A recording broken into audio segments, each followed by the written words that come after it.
Did you know it was going to be that iconic? Of course. You're You're talking about the mob. Yeah. It's like saying, did they make Goodfellas and not know it was going to be? Like, Right. we did something that nobody did. It started, 15 years ago, the brainchild of your sister, right? Correct. My sister Jennifer. So she started with, like, I have these girls. What am I going to do with them? She didn't tell me I was included until like the very last second because she didn't want to deal with me. She created this amazing show, this iconic show. We did something that really wasn't even allowed. Because you talked about it. I know, and I showcased it. kind of find it silly, and I'll explain why I find that silly. If there were people that were cooperating back in the day, there's the Valachi papers and this, that, what did we actually do wrong? Because Nothing. all we did was say this is who I am. And Right. obviously my father's in jail. I didn't say anything. Incriminating. Because there was right. nothing to say There because was nothing ever happened at Right. home that I would know that. Right. However, yeah, we paid the price on that too.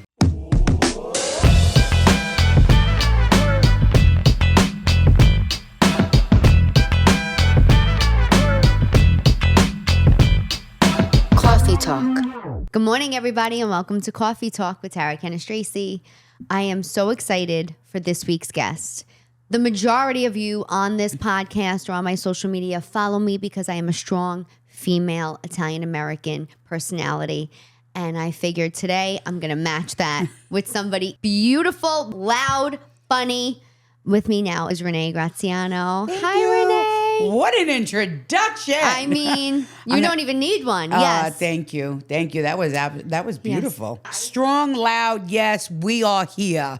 And you can hear us. Absolutely. And we want you to hear us. And the mics are off for real. That's how loud we are. Yeah, I always go, do I need this? But I love following you online Thank you. because I think really what you're doing is just so positive. I've come a long way. And we can start Yeah. at the beginning of it because like me, you grew up in a New York Italian family. I grew up in the mob Well, you household. grew up in a mob Absolutely. yeah. Yeah, and I say it, and Right. if someone has a problem with it, No. what do I say? They can kiss my doctor-made ass. Absolutely. I love that term. I know. I figured I had to Yeah, do something yeah. after it was, reshaped and remade. I mean, once it's all out there, hey, Exactly. we don't care. Proud of it. Exactly. It is mine. I paid for it. Correct. But so you could tell us a little bit about, like, I think that's really where your personality comes from. So much of our childhood, shapes us. And it's so funny because they're always like, oh, kids are resilient. And then we spend our entire adulthood in therapy. So I don't know how resilient we are. But Exactly. so much of growing up New York Italian makes your personality, coming from a connected family, made your personality. Absolutely. And the best parts of it. I'm so much like my father. It's crazy. Like, the difference is he was a made man and I'm just a woman waiting to be made. Right. Where if it happened, you would be today. Yeah, actually, yeah. But I think for me, I'm starting to realize a lot of it is work. Like, you could put that over here. It could be the personality. And then now that I'm a grandmother of 4, I'm learning to separate the two lives because my grandkids will never understand my lifestyle. Like, I was telling the driver on the way here, like, my son will be like, I know, Mom, Dad used to send you to school in a limousine and you used that, all your checks were picked up. I'm like, but it was like that. Yeah. So when you ask me, when you say, Ma, you got to get a job and do something, I'm like, what are you talking about? Like, what do you mean go to work? I do go to work. He's like, Ma, did you think being on reality TV was really work? And I'm like, how dare you? Yeah. I busted my ass on that show. I had to fight with girls every single day. That's work. Constantly telling me I'm not who I know I am. You know what I mean? Yes. So I think for me, back then is different than what it is today. And you can, how do they say it? Yep, the word we can't. Compartmentalize. Compartmentalize that. Yeah, it takes 2. It takes 2. It only took me like 40 years to say that.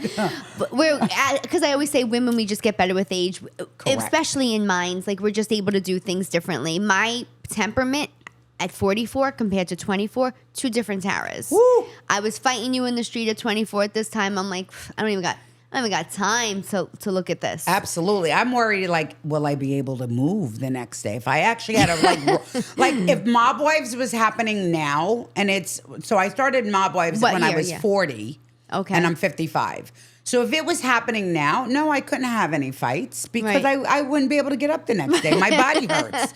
Like I know playing with my grandkids, like I'm on the floor. I'm like, you got to get back up. But That's a commercial. That is like AARP. Like, Yes. it's like that's the commercial. Let's see Renee fighting at 40. Let's see you fighting at 55. yes, holding my little card. AARP. AARP. That's a word from our sponsor, but no. But it's so true. Like you said, it was work.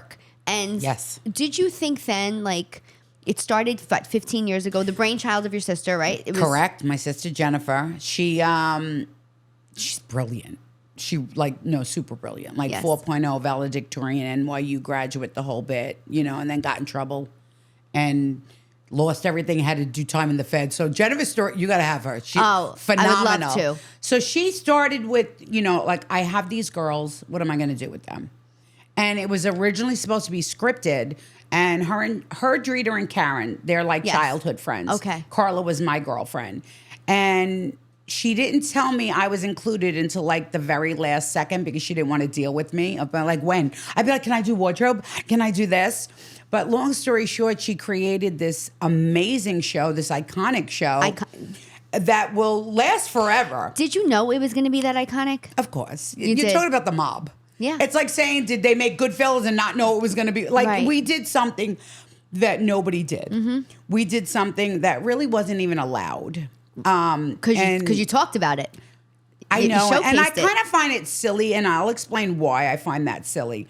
If there were people that were cooperating back in the day, there's the Valachi papers and this, that, what did we actually do wrong? Because all we did was say what, this is who I am. And Right. obviously my father's in jail for OC and this, that, and a third. I didn't say anything. Incriminating. Because there was right. nothing to say There because was nothing ever happened at Right. home that I would know that. Right.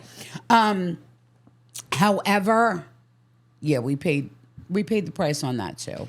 From the community, you'd say? From like more the people who... Again, these people in the community, they mean absolutely nothing. If we're talking about those Yeah, people, yeah, some of them felt some type of way. And they treated my father very differently when he came home after he was released, and that's okay too. You know Because what? I'm sure he's in heaven haunting people. That there is a stigma to it, which makes me laugh about it because I do the podcast sometimes with Chaz, and I see the way these people react to certain clips, or even like some of them now have their own podcast. I'm like, what?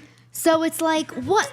I'm sorry, but it's good for you now? Correct. Everybody wants to be an actor. Yeah, everybody wants a piece of the pie. Everybody wants to be a celebrity. Yep. Everybody. So to me, it's like so... Double standard. It's a double standard. It's like you're actually contradicting yourself right now. Correct, because we were women. We weren't men. We weren't... Which was the first problem. Yes, and none of us said anything because we didn't Not that know it was a anything. problem. Yeah. You know what I Right. mean? None of us knew anything.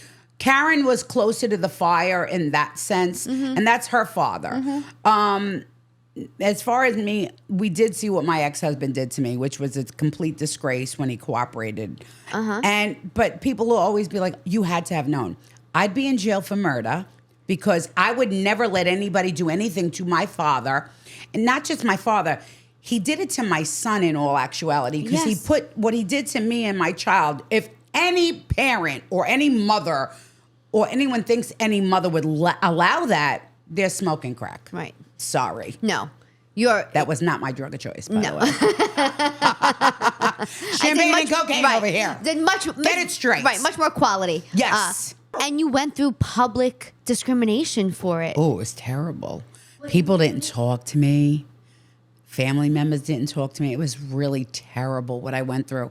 And for anybody that knows me, and those people knew me, to think I would have my hand on that, I hope you never rest easy. It's your identity. They tried to take away your identity. It's funny you said that because on the way here I was discussing, I was known as Anthony's daughter. I have two other sisters, but no matter where I was, Anthony's daughter. So when my father passed away when I was 49, I had to actually learn who Renee was because my name was Anthony's daughter. And I was great with it. Like, I miss it, So learning who this Renee is And I only learned about her truly, I'm sober of going on 16 months. 16 months is really when I started to figure everything out. I always knew I was this or that, but I had to get to the core of it and figure out what was truly inside of me. And yeah, I'm Anthony's daughter, inside, outside, upside down, and backwards, and I'm proud. Beautiful. And I'm extremely proud. And anybody who would ever think I would intentionally do anything to hurt someone on that level does not know me at all. The closest person to you. Yeah. Right. Exactly. Your father and your son, like. Really? Yeah. Like, no disrespect to anybody else who suffered by his hand, but you don't even matter compared to my son and my father. Of course, I would always take up for anybody else, but I would have been in jail for murder. Absolutely. Right. I would have poisoned him. Yeah. Because I'm not, I'm not making loud noises. No, no. We don't want a mess either. No, I would have absolutely not. That I got to clean. You're not going to ruin my rug. No, if I would have known. Oh, if I would have known, I would have told my father. You know what I mean? That's really what it is. To say I'm a killer, I'm absolutely not. I'm a lover. Right. I would have told. Yeah, my absolutely. father, only my father. So, it is what it is. Today, everyone speaks to me. I guess they needed their time to heal, and that's fine because it was horrible what happened. It was my uncle. It was my best friend's husband. It was terrible. So your husband ratted out. It was just terrible. But I paid the consequence, not just with losing people, myself. I was lost. I was completely lost. My son?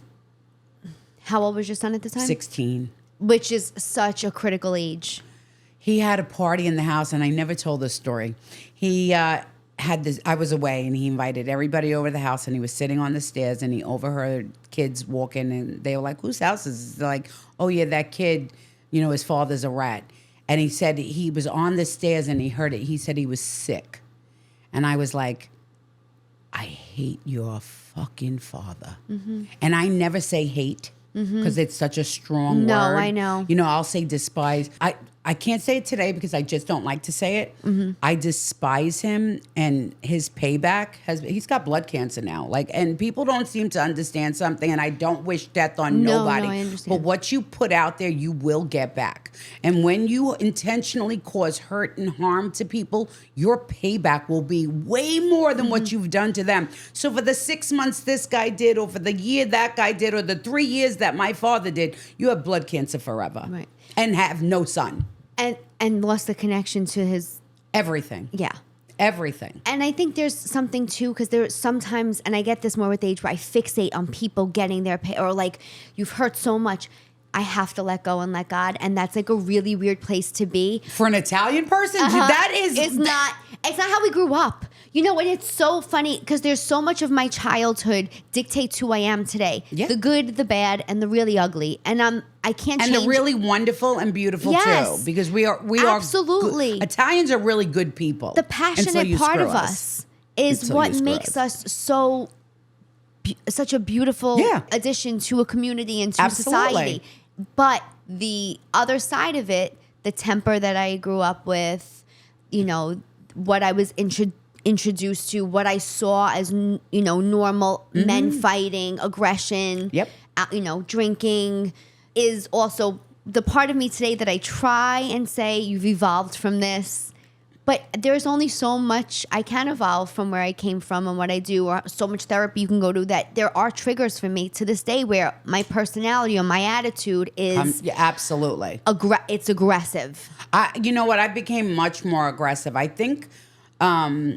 especially with this Manjaro and like Ozempic, I'm not even lying. I think that's why all the housewives are at war right now, because everybody's on it, and you get fucking mean. Is it a hanger mean, or is it because you're not hungry? I don't know. I'm really angry. and I'm mean. I was never like this. My sister, we were out somewhere and some girl came over and she's like, oh, I was like, oh, I have no time today. And my sister Jennifer was like, that's not you. Yeah. Who are you? I'm like, I think it's the Ozempic. I'm not hungry, so it can't be that angry, what do they call it? Hangry. Yeah, that's what I don't know. But I'm telling you, watch The Housewives. Everybody's skinny and everybody's angry. Guys, it's okay. I mean, listen, I believe in doing whatever you need to do to get yourself healthy. I am an advocate for all of it. I'm Whatever 38 you gotta pounds lighter. do.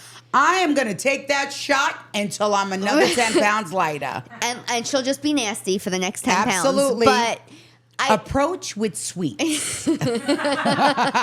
I fed her before this podcast. I'm in good standing right now. Absolutely. But I do think that a lot of like my childhood kind of is part of my comedy today. It's part of who I was.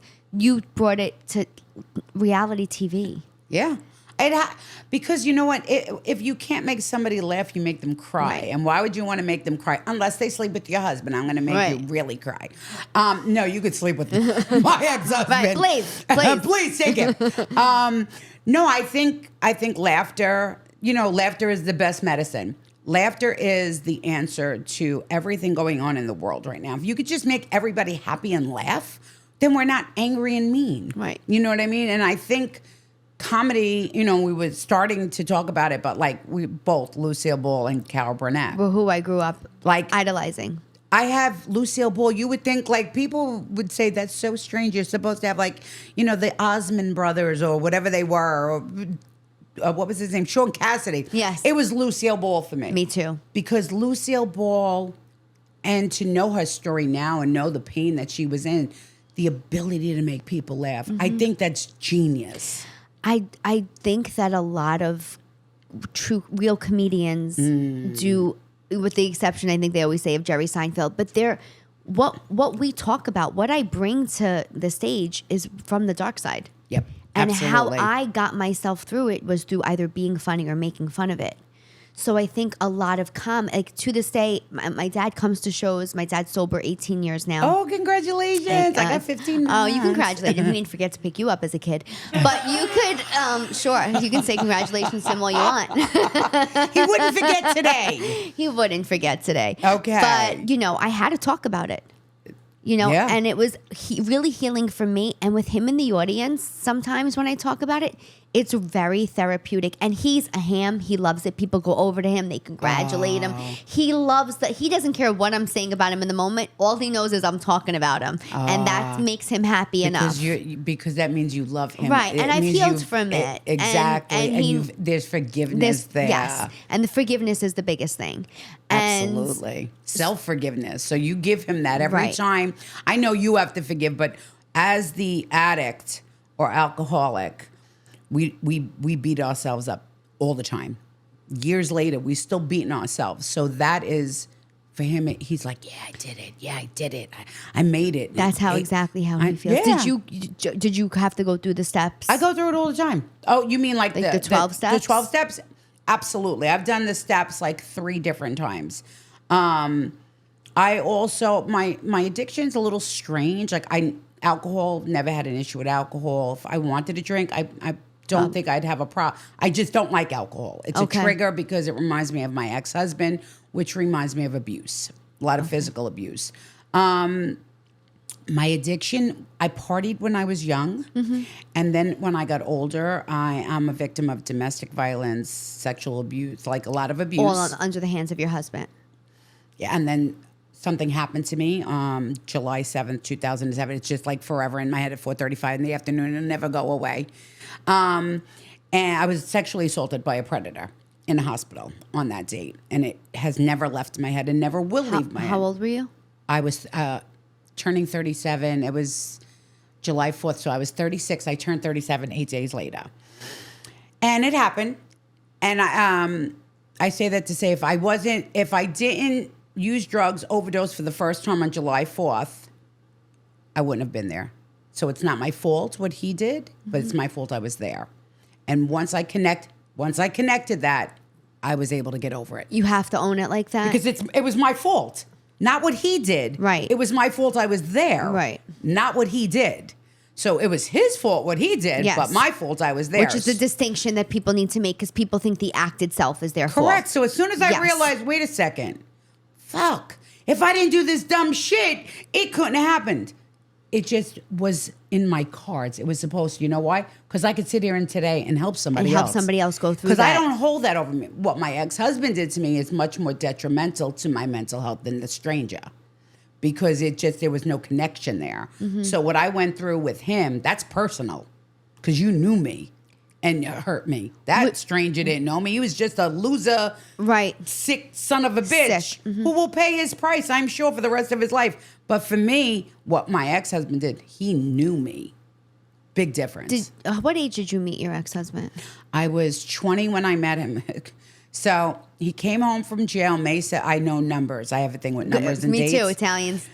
May 17th. Bookie's daughter. May 17th. Bookie's granddaughter. No, my grandfather was my grandfather had a trucking company. But he came home May 17th. We started dating June 2nd. I got engaged July 21st. It was that quick, a month and 19 days. At 20 years old. I turned 21 by the time we got engaged. Okay, Yeah. right. My father was right. He didn't want me to marry him. He didn't like him. He didn't want me to marry. He was Puerto Rican and Italian. He definitely did not want me to marry anybody but Italian. Yeah. I insisted. And my father always gave me everything I wanted. And look what I got. Daddy's little girl. Yeah. Anthony's daughter. Anthony's daughter. But you know what? So it's also another good lesson. Be careful what you ask for. My nose is itchy now. It's okay. Because it's true. It is. Be careful what you ask for. So for the young girls that are listening, if your parents say he's no good for you, I promise you he's no good for you. I promise you. Nobody wants to hear that their parents are right. I promise you they always are. It's also the age you were at. I feel like it was acceptable then at 21 to like... He was a narcissist. Nobody wants you. No one's ever going to want you. You're not pretty enough. You're not skinny enough. And I believed it. So I had a very warped sense of myself at a very young age. Hence why comedy for me was so important. Entertaining all my mother's guests because I was somebody else. I wasn't the girl that was picked on in school and bullied and told she was ugly and invited to boy-girl parties and sent home when she got there. I wasn't that person when I was entertaining you. Right. So I got to live a separate... And is that's what you experienced? Yeah. Yeah, 2 girls picked on me. And they would invite me to the parties, and when I'd get there, I had big boobs. So the boys would always want to hug me. Course. So they would make me leave. And it destroyed me. So my older sister would tell me I was the ugly duckling, and one day I'd be a swan. She never liked me. We have a very, I'll say it, she's tumultuous jealous. relationship now? She was heavier. I was really skinny. My father was very hard on her. So she took it out on me. We don't get along to this day. Okay. But that's so Italian too. And then it started very young, always being picked on. Then my mother would give me these fucked up haircuts. I wore glasses. I couldn't wear contacts. I was just a very awkward child. We all go through that stage, But though. one day I wasn't. Right. And I missed that day. I never knew I was pretty. Never, ever knew I was pretty. You just see it now in pictures? Is that Now how you know? I look back and I'm like, wait a second. Did I actually really get a nose job? For what reason? No, I know. And I really did this for what reason? Oh, and I got my ass done for what reason? Okay, my ass, I needed it. My nickname was Sheetrock. It was the back with a crack. Sheetrock, that's the most Italian American. It was so fucked up, my body. I had no hips. I got hips. I got this. I got that. But today I could sit here and I could say, why? Like, why? For what? For somebody else's approval. It's pointless because I needed my approval, not everybody else's. But we don't realize that as women till we're older. And I think in an Italian household, and you correct me if I'm wrong, but I didn't have parents that would say, oh, you're so beautiful. Oh, you're so smart. They didn't do that. They were busy being parents, but not. it was a different time, too. Yeah, it is. Like my son, like I say with my grandchildren, I didn't see the innocence with my own child, but I see it with my grandkids. So now it's my son. I always big up that's my guy, my buddy. If I know I'm going to do something, I need someone to go with me, I'm calling my kid. Yeah. As messed up as that sounds, I know that's who's. He's never telling on me. He's riding with his mother, and he's going to protect his mom. And with my grandkids, I always say, "You're handsome, you're beautiful, you're smart, you're so." You don't. Our parents didn't do it. They didn't have. They were being parents. They were young. The fact that you're aware of it now, and then and try and break that chain. I have to. Yeah. Because if I don't, they're going to be the same thing. Right. And then maybe their kids aren't going to know how beautiful they are. And they're going to want plastic surgery, nose jobs, boob jobs. And I told my son, you're going to need 5 jobs. But I think the best part of it is that we are able to see the flaws in where we came from and make those marble changes. flaws. And and with each generation, I guess it just gets better. Absolutely. And there are some things that I have to say, as old school as they sound, or that I want to keep. I want those traditions to stay. Even with the like never ratting on your friends. Like my father would be like, I don't care what happens in school. You don't tell on somebody. I'll come home and you'll deal with me. And there was a value I learned to that. And things that people don't respect today as much. And people go, oh, that's so old. That's not the way it is. But there was respect back then. But I'm gonna challenge you on this. Challenge me. So I was 8. So my oldest sister's 9 years older, and my father was a big gambler, and he used to come home and stuff all the money in the piggy bank. And she used to make me play chickie in the hallway, and she would turn it upside down with the salad tongs and the flashlight and pull out all the big bills. So one day my father says, let's count. Because that was like a thing of ours. He taught me how to slide the money, put me on the table. He broke it open, and all the big bills were gone. And he said, Renee, where'd the money go? And I said, Lana took it. Cracked me. I said, don't ever tell on anybody. I said, but you just asked me. He said, I don't care who asked you.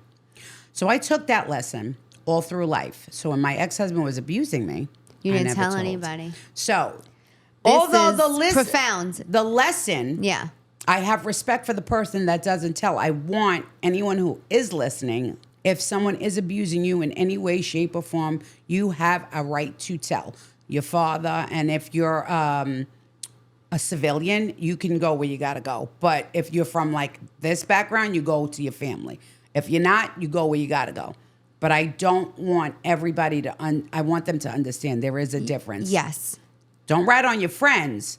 But if somebody's hurting you, you have a right to tell. Absolutely. That changed my life. I never told. And I suffered from living by a lesson that didn't apply to me. I wasn't a guy. Right. I wasn't going to tell on anybody. But And you didn't even tell your father? no. Because your father would have Killed him. And yeah. for me, that was also the problem. I know he's going to kill him. So now I'm going to go to hell because it's my sin. My father's going to go to jail. I'm not going to have him. And my son's not going to have a father. Yeah. I wish I would have told my father. My father could have did the time, and my son would have been better off. And it wasn't my sin. Right, it was not your sin. No. But again, these are things like, that's also the Italians. You believe in the Catholic way, you're going to hell. So these are all the things that I want people to realize, although I still wouldn't tell on anybody. Things have to be weighed nowadays. Absolutely. Because we don't have what we used to have. Right. No, today. and when I say like level of respect, it's just that it was a different time. But of course, and listen, I used to work in the school system, and as a counselor, kids would come to me and not want to tell me things that they had to tell me. Abuse by the hands of an uncle or even a stepfather, or, and getting that and freeing them from that was always it was like the minute they told me, it was like... You're relieved. There was relief. Yes. And it's never as bad as you think it's going to be, or you're going to get the worse support. somewhere else. Your parents are never blaming you. Weren't blaming them, thank God. I'm not saying it doesn't happen, because, people have horrible stories where they can't even go to their parents. Absolutely. You could have went to your father. Do you think the addiction really derived from the trauma? I definitely think my ex-husband has had a big hand in why I continue to use. I will never blame anybody for me picking up and using. That's always my responsibility. However, he put it around me a lot. And I was more of like it was cocaine for me, but it wasn't. Understand, I went to bed every night. Like, I didn't stay up for days. Right. It was never like that. But what happened was, when I thought about the abuse, the idea of being able to freeze my brain from not thinking was so appealing to me. And then after, he had shattered my sacrum in my back, and pain medication. Pain medication is really what kicked my addiction off, because I never took a pill before I was 36 years old. That was it. I was 35, I'm sorry. 35. Never took a pill. after I was assaulted in the hospital, the Xanax, that was my comfort. I can't think, I can't feel, nothing. And that's all I cared about. And I remember saying, I just want to sleep. It was November 21st, 2011, the day I found out he cooperated. And there's an interview out there, and I said, I just want to sleep until 2015, and I think I might have. Okay. And I don't care. And I also think that if it wasn't for the Xanax, I might not be here today. Right. I know that sounds strange. I would never kill myself because I can't go to heaven. My nose is that's itchy. part of the Catholic guilt. Yeah, but I think I would have it would have happened. Yeah. Yeah. So I'm not anti prescription drugs. Oh, I'm for in 'em. moderation. I love homeopathic ways of handling things. Sure, if there's a way to do it, But absolutely. then there was an instance as simple as I had this cough that just couldn't go away. I literally was coughing. I was peeing all over the house. I was just it was they went and gave me a shot of prednisone, and I'm like, instant relief. Yes. And kind of the same when I manage my anxiety, the doctor prescribed Valium, and I'm like, I'm not going to take it every day. Take it when you need it. I don't got to be a hero. And if There's something no need isn't to punish working yourself. right, you don't have to punish yourself either. Absolutely. Through it. And if you need it in that moment, or if something traumatic happened, or it's okay. Absolutely. I found my ways to be more zen, and I feel as women, as we get older, we really, really know ourselves and know what works, and we only surround ourselves with the people that really help reinforce that positivity. I'm for medication. Yes. I'm not against it. Yes. I'm against for people abusing it. But I am. Yes. I was that person. I didn't use every day, but not every day. You didn't have. No, I would use for a week, and then maybe not for a month or two. Right. And then for maybe 10 days, and then maybe not 6 months. I've been trying to get sober since 2010. I can tell you without a doubt, I was definitely sober at least 6 months a year. At least. My using was very strange. Yeah. It was like I wouldn't use 3 months. I'd be sober. So I wouldn't use is different than sober. I was definitely sober 6 months a year because I've been treatment, constant treatment. I've been to 10 treatment centers. So every year, basically, I was in treatment. Right. Sometimes I was in treatment 6 months. Then I did 9 months. I did 9 months. So I know I was sober, but then there were times that I just couldn't stay sober. And I just couldn't deal with my reality. And my reality was, this is your reality. How the fuck do you wake up one day and this is it? And everybody knows it. Your reality is reality TV too. Correct. So it was reality TV. It was, this is it. I'm celibate and sober. And now in my life. That's why she's mean. It definitely is. It's not the Ozempic. Too Manjaro, guys. No. They're going to hate me. Manjaro's never giving me a commercial. Men a pause is men on pause. I'm convinced. No, but it probably is true. It's okay. I am at a point in my life where my reality now is okay. It's okay. This reality is okay. I got 4 grandkids. I got a son that loves me, calls me. Me and him talk about the silliest stuff, and life is great. My daughter-in-law calls me. I can take the kids by myself without them. It's different now. So what once was, I had to work through.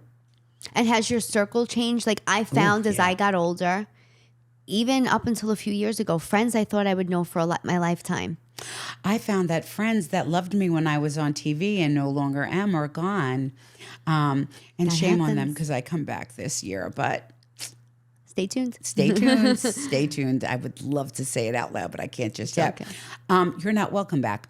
And the friends that I do have been the ones that have been the most loyal. There's 4, 5 girls. That's it. And I don't want any more than that. And it's quality over quantity. It is. And we don't see each other. We see each other maybe once every 6 to 8 weeks. I have my grandson, so it's more, I take Anthony's 7. So he's that's my buddy. I asked him to be my Valentine, by the way. He's like, nay, that's gross. I love that he gets the concept. Yeah. I'm like, no, how about, can you be grandma's Valentine? He's like, okay. I was like, we're going to go on a date. He's like, nay. I'm like, no, we're going to go to a fancy restaurant and get dressed up. He's like, do I got to wear a suit? I was like, no, slacks and a sweater is good. Slacks? Yeah, but you know what? He wore a suit to go visit my father at the cemetery. But see. he talks to my father like he knows my father. It's the strangest thing. It's the strangest thing. Gotta feel good. It you, feels it's gotta amazing. feel- And my yeah, son like- is in the process of changing his last name to mine right now, Okay. out of respect.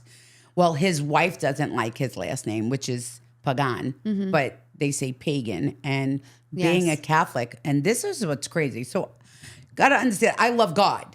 I marry a guy, his last name is Pagan. I get married in a church called Our Lady of Pity, and a black crow sits above me on the perch. The priest says the groom doesn't want to look, the groom looks like he don't want to be here. The bride is crying, and the bride's father kissed the groom and left the bride. This was my wedding day.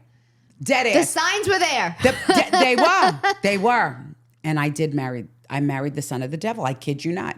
I kid you not, because he's evil. And I joke, like, you know, the pain you joke about. I joke about it now, because how could you not laugh that I got married in a fucking church, Our Lady of Pity? What Our Lady of Pity is. Our Lady of Pity The fact that you that was the choice. right? And the priest that wore the 3-carat pinky it's- ring and drove the Benz.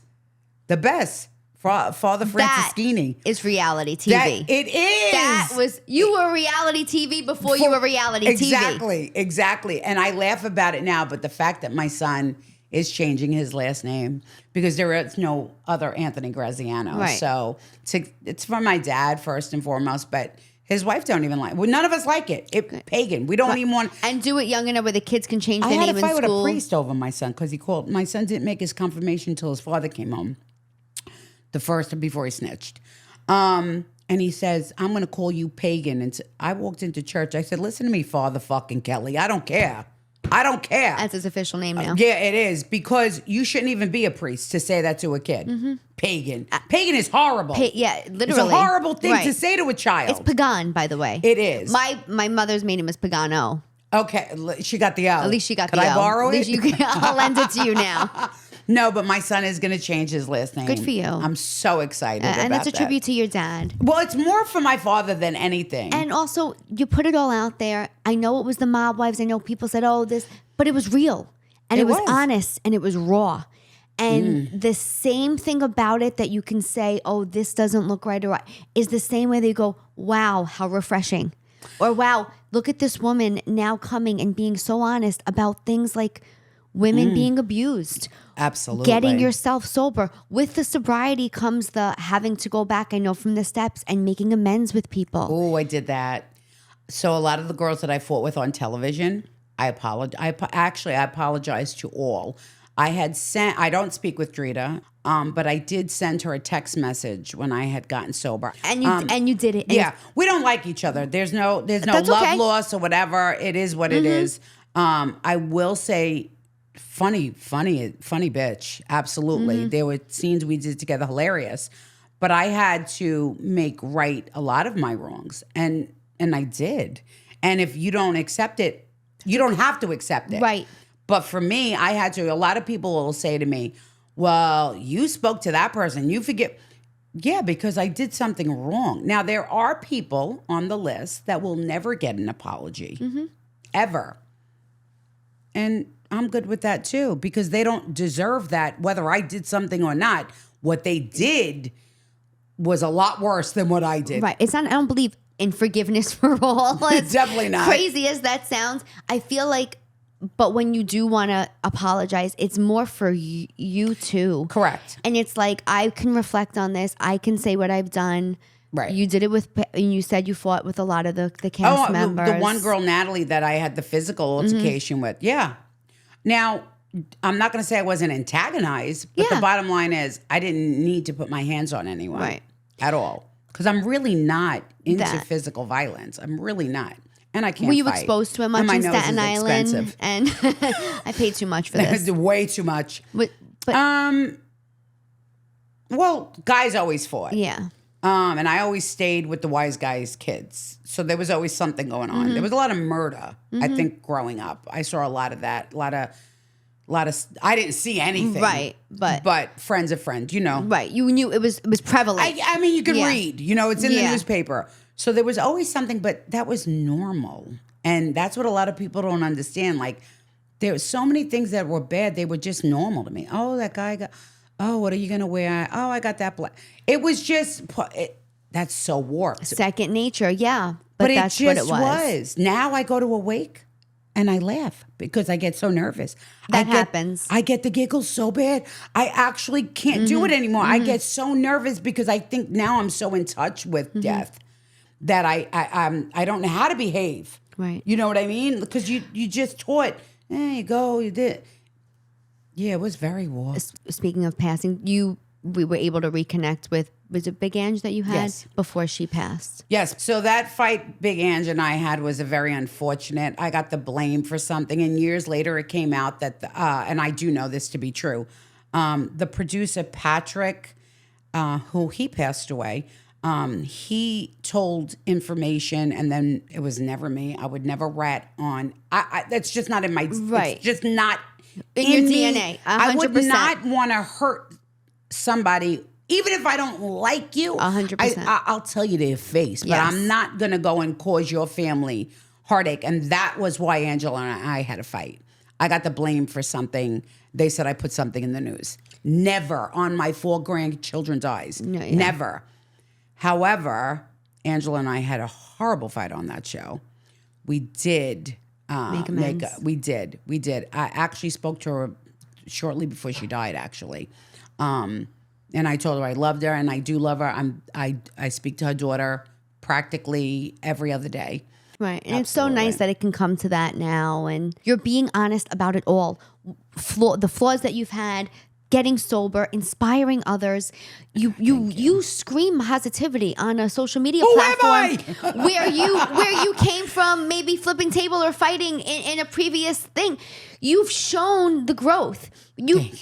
It's so, you've even, sitting here and saying, yes, I do believe my husband should have never ratted. I would never rat. But making the provision, women, if you're in harm, say it. Absolutely. This doesn't come at 25 years old. No. You don't get this knowledge, sadly, without the experience. You need the hard times. I always say, I wish I didn't grow up like this, or I wish I didn't have this, but it really made me the person I am today. It makes me the more compassionate person I am today. I wouldn't change anything, even the addiction, even the abuse. I couldn't change it for the simple reason, knowing I have the ability to help somebody survive, get out, get sober. So what?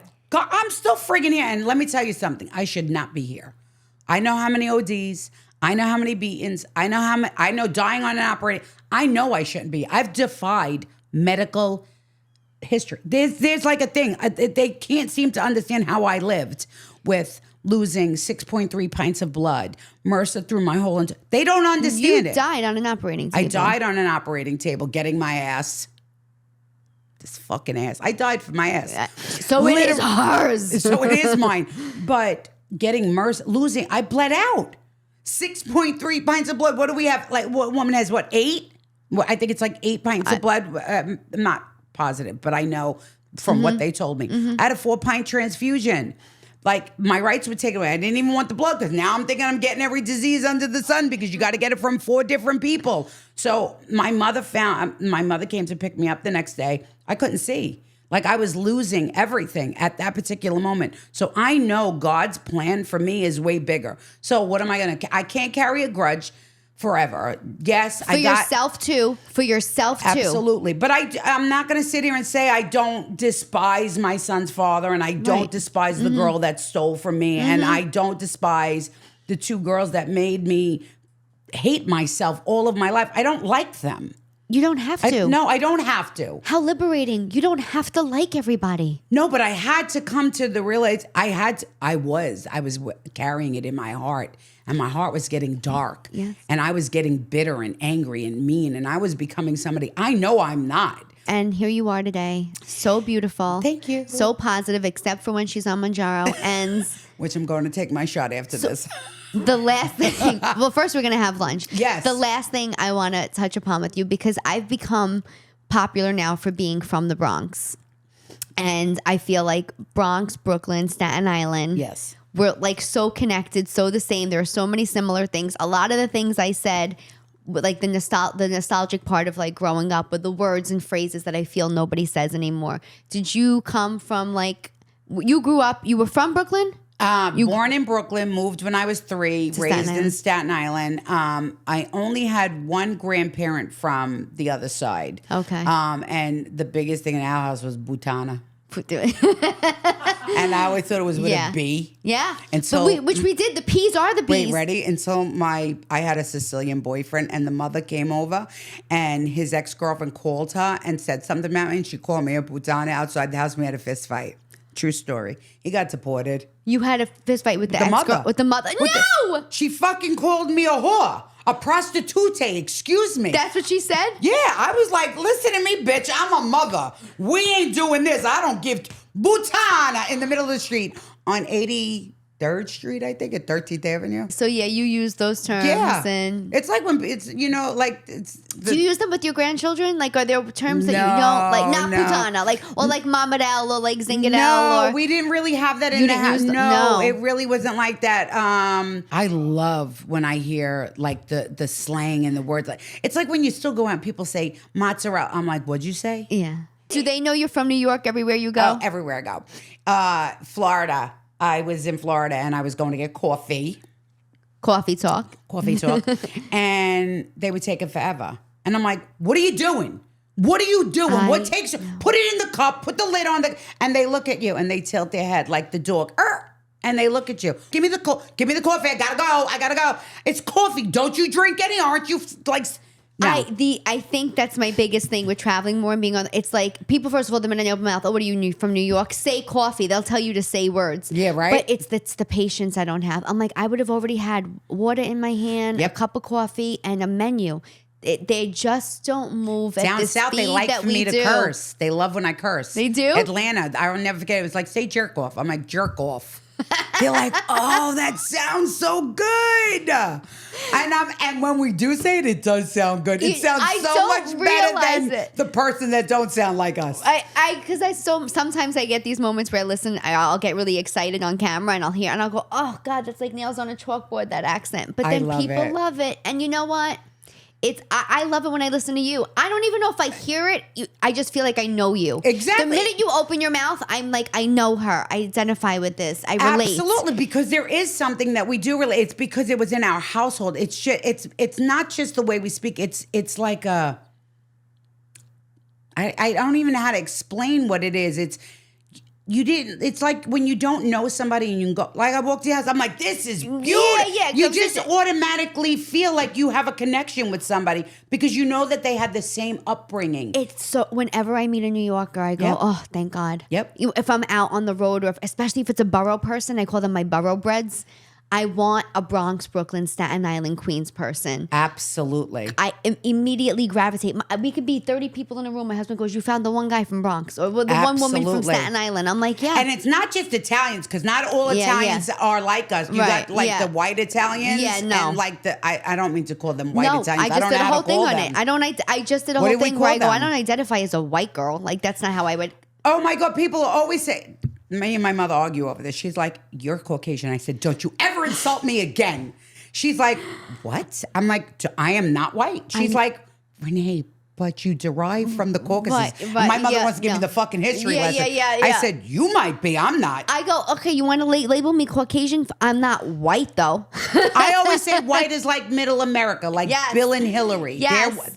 I could be wrong. People that make a casserole, people that don't know how to dance. And we're not saying there's anything wrong with being white. Nothing wrong, but it's just not who I am. Exactly. It's just not what we are. We don't know. Are you Sicilian? Yeah, half. So, okay. Only the good half. Yes, absolutely. So I'm going to do, I never wanted to do it, the 23andMe and all that, but North African you're going to be. Hey, let me tell you something. Do you know that Sicilians were hung? Yes. I am.